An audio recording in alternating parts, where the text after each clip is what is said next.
여러분 안녕하세요. 금일 본문은 어제에 이어 다니엘 2장 14절에서 23절까지의 말씀으로 왕의 근위대장이 바벨론의 모든 지혜자들을 죽이려고 출동하는 상황으로 시작하고 있습니다.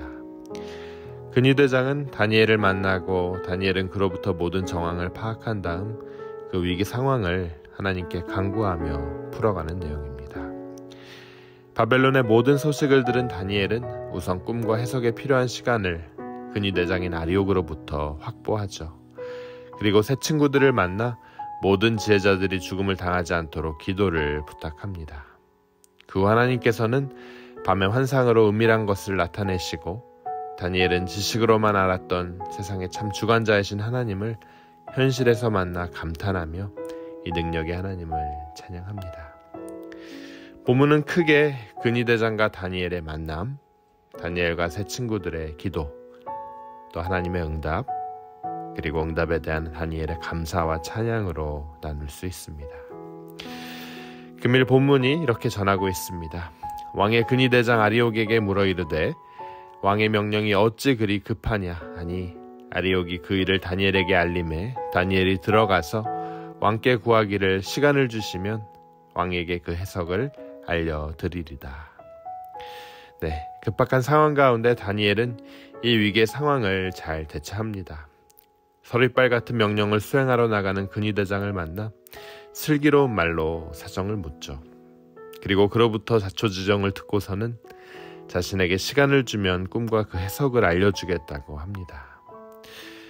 여러분, 다니엘과 근위대장이 어떤 관계였는지는 잘 모르지만 다니엘의 질문에 그가 성실하게 답변한 것을 보아 적어도 다니엘은 그에게 신임을 받고 있었던 것으로 추정됩니다.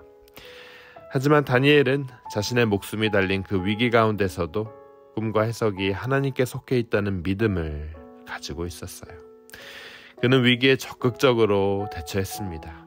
아무런 대안도 없었지만 일단 문제의 핵심으로 뛰어들어갔습니다.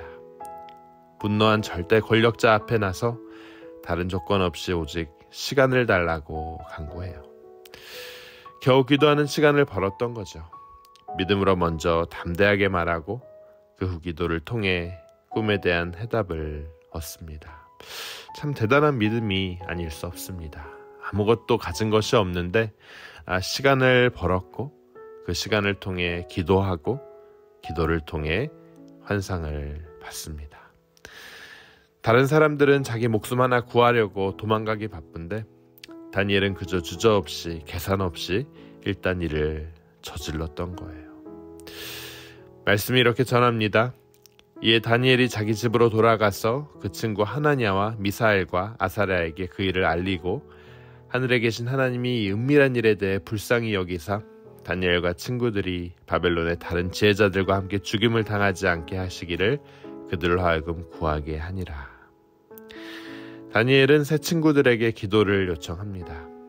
주께서 이 상황을 불쌍히 여기셔서 긍휼을 베푸시도록 부탁한 거예요.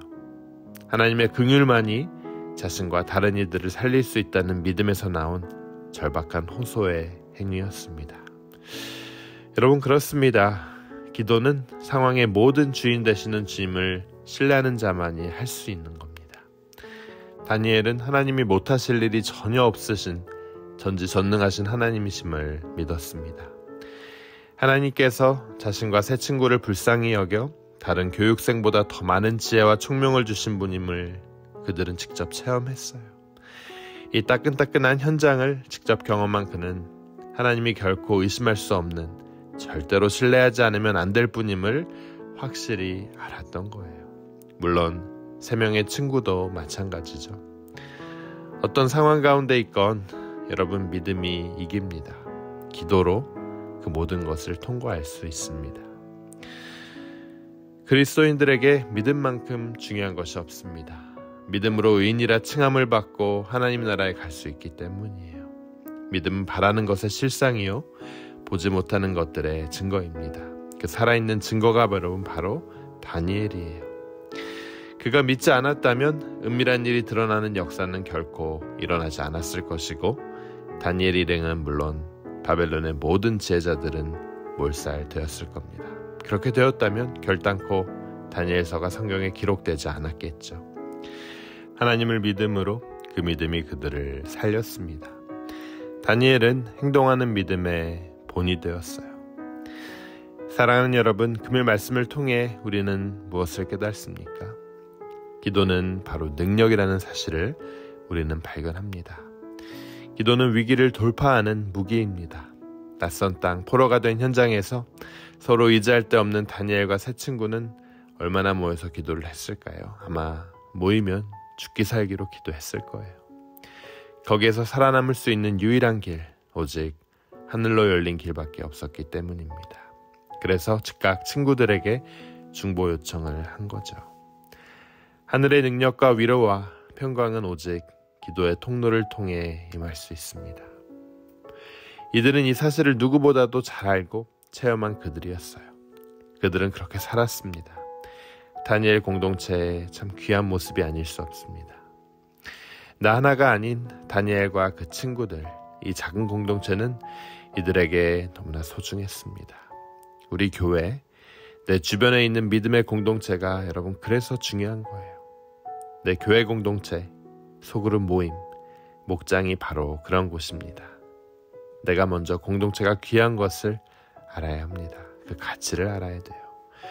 내가 먼저 마음을 열고 소통해야 할 것입니다. 내 기도를 연약한 마음으로 나눠야 합니다. 다친 마음으로는 깊은 곳을 결코 내보일 수가 없고 다니엘과 친구들처럼 꿈과 위기와 목숨까지 나눌 수 있는 교제는 불가능하기 때문이에요. 기도하는 공동체는 피를 나는 형제자매 이상의 귀한 지체들입니다. 믿음의 전우들이고 동역자들입니다. 이제 우리 모두 이 험난한 세상을 마치고 하나님 나라로 들어가야 하는데 그것을 위해 영적인 교제만큼 중요한 것도 없기 때문입니다. 사랑하는 여러분, 기도를 통해 하나님이 주신 지혜로 다니엘은 느부갓네살의 꿈꿈의 실체를 훤히 알게 됩니다. 하나님의 환상과 계시를 얻은 이들이 한 첫 번째 행동은 무엇이었습니까? 이들은 하나님의 능력을 찬양하기 시작합니다. 이들은 다시 한번 세상의 참 주관자를 현실에서 만나 감탄하며 그분의 지혜와 능력을 찬양합니다. 복음 안에서 지혜와 계시의 영을 따라 하나님을 만날 때 우리는 세상에 감당할 수 없는 참 증인이 되고야 마는 거죠.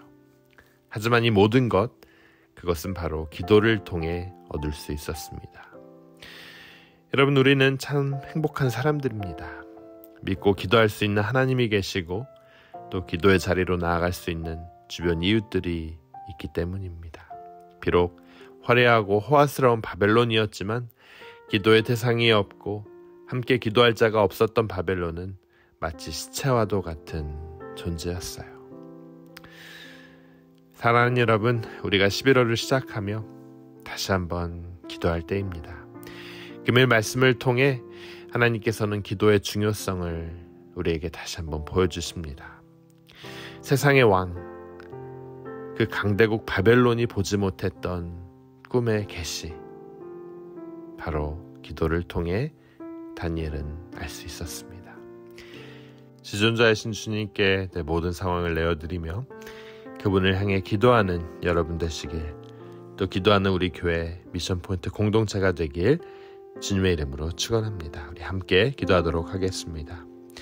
하나님 은혜 감사합니다. 금일 말씀을 통해 기도가 얼마나 중요한지 우리는 알 수 있었습니다. 다니엘이 얻었던 그 꿈에 대한 해석, 바로 기도를 통해 얻을 수 있었습니다. 하나님, 우리가 삶에서 풀리지 않는 문제들, 아무리 세상의 지혜로 해결할 수 없는 것들, 이 문제를 놓고 주님께 기도드릴 때 주님께서 우리의 마음 가운데 말씀하여 주시고 주님의 계시의 영으로 우리에게 말씀하여 주시옵소서. 주님, 우리가 세상의 지혜를 의지하는 것이 아니라 세상의 방법들을 의지하는 것이 아니라 주님께 간구하고 기도함으로 이 매일매일을 살아갈 수 있도록 우리와 함께하여 주시옵소서. 기도하는 공동체가 되길 간절히 원합니다. 이 모든 말씀 예수 그리스도 이름으로 간절히 기도드립니다.